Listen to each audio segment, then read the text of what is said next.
Hey there, my name's Renee Prince, and I'm the director of Four Elements School of Traditional Medicine. And we are clinical herbalists, but we're also traditional healers, and we try to put ourselves in nature as much as possible. When we've had school weekends or healing times, we work as traditional healers, and sometimes that's intense. And one of the things we talk about in school are concepts like going to water. That's a traditional thing that happens in every culture. To wash off, we have ceremonial bathing, we have things like that. And sometimes we get into conversations that go back to my heritage and roots and things that are not written down. And something just came up. We're at this place, I'm going to go ahead and switch this around we're at this beautiful place here that we come to all of the time. It's something that's very important to us. We use it to wash off, we use it to clean our hair, to pray, to come to dirt church, however you want to put it. This particular area very much is part of my heritage in that my family wasn't here, but they were here in this area. And one side of my family's been here since the 1600s, to give you an idea of how much I'm indebted to these waters and the communities that came before that. So the question was, I have one of our practitioners here with us.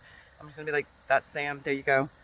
The question is, well, not the question, the conversations around, we've been here before, and I'm going to switch it right out there where that ridge line is of rocks that come across there.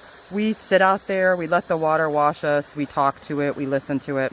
Across there into those roots. We've been sitting out there before where I've looked across and said, my Appalachia, like holler medicine heritage and Ozark medicine heritage, all the way back to Scotland, all the way back to what we would consider to be Viking heritage. That's all represented in what you're seeing right now. And all the knowledge that I know about traditional healing and clinical healing came from that. So we've been sitting out there in that line and across the way there that you can barely see. I don't think I can move it. Oh, I can, look. Across the way there in those roots. We've been sitting out there before. And I have said to Sam, we'll move it. I said to Sam, I said, hey, look over there. You can see, if you were what's called a root witch or a knot witch, that is signaling that you use trees and roots and knotted plants. You ask them for support, you ask them for things, for divination, you ask them for guidance, you ask them for medicine, and you have an affinity to that in your area. So if you were a root witch or a knot witch, you would look into that area. I'll show you this one that's like right across from us. You would look into that area, would be out here doing something spiritual, and you would see some of those tangles, and you would read them almost like scrying or dowsing with a pendulum.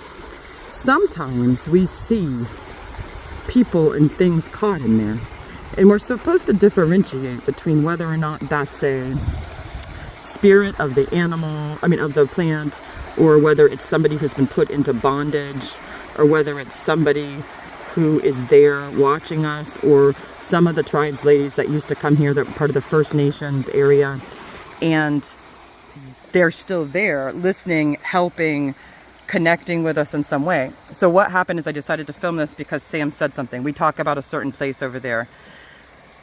I don't know if I can get you guys to see it closer, but we talk about this certain place that's right in there. And then in there, when we're there, here, hold on. Sam's gonna help you see it. Okay, so it is, my finger, right there. There is a woman, you can see in there, with her arms up, going into a tree, and goes down into the water to the tree line area. Okay, so when we're doing that, I'm going to switch you back to, when we're over there, when we're in that area, it's quite evident that she's like kind of hanging out with us and talking to us, and she knows we see her. And I mean, like, we're sitting there as normal people, and we recognize it, and we see it, and you can almost see her move, blink, change, breathe, move with the water. So when we come here, one, we try to address it, because how lonely would that be? If it's the spirit of the trees, these trees are a medicine that goes all the way back to our Gaelic time and past before written history. So we just try to be mindful of that. The rocks, everything's living, the rocks, the roots, the whatever. So in root magic, it is possible, if you go by that lineage, to bind somebody into the roots, to throw them into the river, to tangle them, to root them, to knot them. We don't practice that way, obviously. So what Sam said to me was, she was saying, hey, that woman over there, this is what I think. Now, we've come up here and talked so many times with her and about her, and she said to me that I feel like she really is bound there. Like Sam was just saying this to me, that she really is bound there. And my question back, which prompted me to record this, was, because we just don't have elders talking to us like this anymore, we're displaced. My question back was, why do you think that is? So these are the things that these are the prompts that I gave her. I said, do you think she was bound and put there? Do you think she went there every day to pray and to get partridge berry and to help? Because one of the things so Sam's a clinical herbalist as well. And so one of the things she said, she feels like her uterus is cold, like that part of her body's in the water. So I said, do you think she came to get the partridge berry that grows a certain way that's coming cascading down to the river to have help with that clinically? And that eventually she just either fell in and drowned or went there out of sorrow, or that was her place of comfort. Like I gave her a bunch of props to, like, what do we think is going on there? Because this place gives us so much. If it's possible for us to give back to the spirits and living creatures that are here, like if we could help her and help release her, we would. So I was asking Sam, what do you think it is? The reason I think she's in bondage is because of the lower half. It looks like the lower half of a woman. Like you even got like the V with the line. And when the river floods, only that part of her is submerged and the water is cold. And so to me, it feels like her uterus is cold. She can't bear children. Her line can no longer be passed down. That's what I think when I saw it the last time we came here when it was flooded, and I noticed that. So you guys know right now it's really low, so we could see more of her right now. And the other thing too, the way that her arms are up, to me, it's like bondage. Like it's up and it's away from like her head is down and her back is sloped with a knot going to the lower half of her body. That is so heavy. And so I think she was knotted, she was trapped there. Okay. Like there's been a part of me that wants to make her a flower necklace to help her. So my question is, because we're teaching them to be traditional healers as well, and Sam very much is a practitioner both clinically and as a traditional healer. So my question is, as we're trying to understand this, if we thought we didn't have good communication, what do we do about it? Like, was she put there by someone else, or was it the bondage of the situation, or was there a curse on the line to not go any farther? Was she, the fact that you think her arms are up and it's in the roots means that's knotted. That's like part of knot magic. Like, should we do something to release her? Should we just comfort her? Is that now her home? Like, what should we do about that? And so I'm asking her as a practitioner and as an opinion, as well as us just figuring it out as a family unit, because we stick together. Like, should we do something about it? Should we give offerings? Should we try to help that person in some way? So do you have you don't have to, but do you have an opinion about that at all? I mean, I've thought about making how you can make like little flower crowns? Like, yeah. I've thought of making one of those and putting it around her neck. I like yellow flowers, so like... Uplift? Yeah, uplift. Also yellow is, to me, is like the gut and everything. And her knot is in the gut. Like, cold uterus and the knot in the gut. And so... Yeah, I mean, that clearly is, it's never wrong to give. It's never wrong to love. It's never wrong to give. The things that I would teach them about that, like, that's a great idea, and we probably should do this. And so you guys know, I wasn't prepared to go in the water. I'm in jeans. See, I'm just in normal clothes and my shoes. I'm totally going in, because we should probably walk across and do something about it. But my questions, like if I was teaching you all, my questions I would have for her would be, what's the penance for that? And that, what if somebody put her in bondage there? Are we turning those eyes against us or like towards us? Or what if we're breaking into somebody's spell work?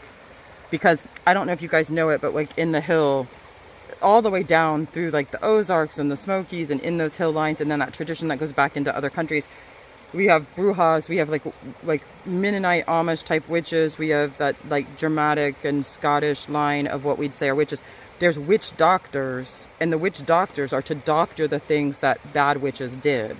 And so would we be acting as a witch doctor, or would we just simply be honoring that person to give them joy and good positive energy and to keep that spirit going? Or are we actually trying to break it and release it? And she doesn't have to have an answer. I just like to prompt everybody to start thinking about these, so the decisions are made when we're not all together for like safety and whatnot. So do you have an opinion about like whether or not she was put there and it was like a bondage thing, or like in that way? I know she looks bonded, but do you think she was purposely put there, or put there by her bloodline, or like was it just an act of contrition in a way? So that's the other thing too, you guys. If you don't understand, or you haven't heard this before, there's negative energies that aren't serving us that are placed upon us. And there's negative energies that we can brew. Like if we're sad all the time, a body of sadness can start walking around. And then there's like illnesses and things like that. So the idea that maybe her not getting pregnant or not having the bloodline could cause that pain so deep that she put herself in bondage. And so I don't expect Sam to know, but now I'm asking. Yeah. Like, because are we turning something against us? And you guys, I'm going to show you again. You can see it from here, but I was trying really hard to get you guys to see like just all the roots that are in there and the places that we're talking about. I mean, the right other in there too is that it's almost hidden. Like either if she was put there, it was hiding, or if something happened to her, she went into hiding to protect herself. And so are we letting her know that she doesn't have to hide anymore? Or are we letting that negative energy be shifted into an uplifting energy? That we, just to help the whole environment be uplifted. What I will tell all of you here that are seeing this for the first time or hearing us, that it doesn't matter really in my head, because I mean, aren't we always trying to propagate positive energy, and that's expansive to the universe, that's expanding to our hearts, it's like growing more.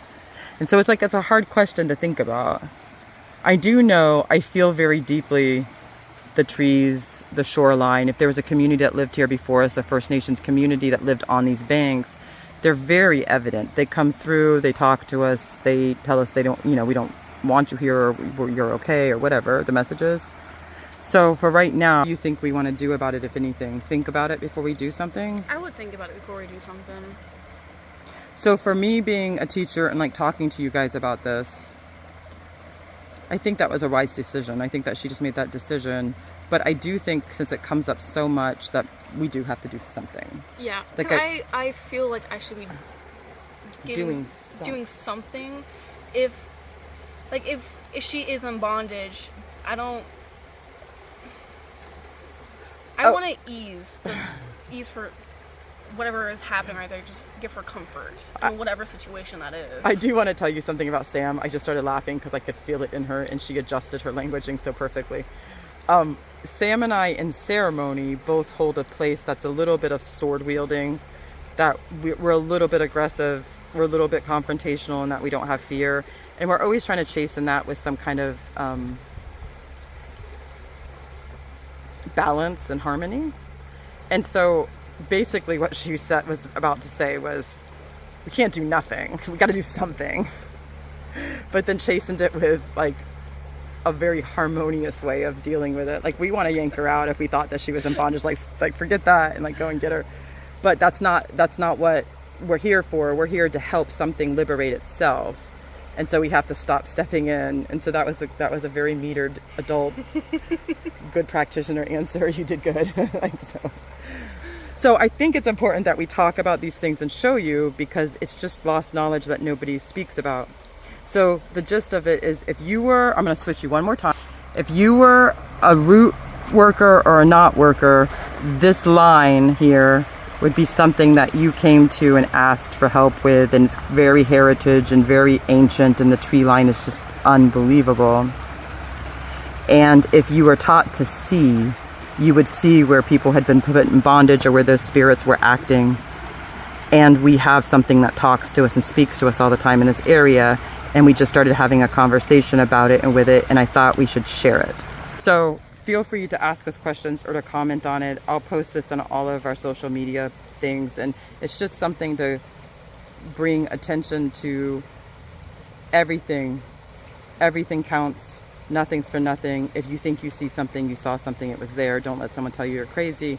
That for thousands and thousands of years, we've had these things come up, and they've been acted upon the same way. And so from a clinical standpoint and a traditional standpoint, it's important to trust yourself and to know what's going on. And we both have had interaction with that set of roots. So again, this is Renee and Sam, 4 Elements School of Traditional Medicine. I'll go ahead and post this and put some taglines in it. Feel free to comment or ask questions or go to any of our other things to see what's what. And if you need any information about anything, or if you need help because you feel like you're in bondage or something's wrong, just give us a holler, find one of us. Thank you so much. Bye-bye.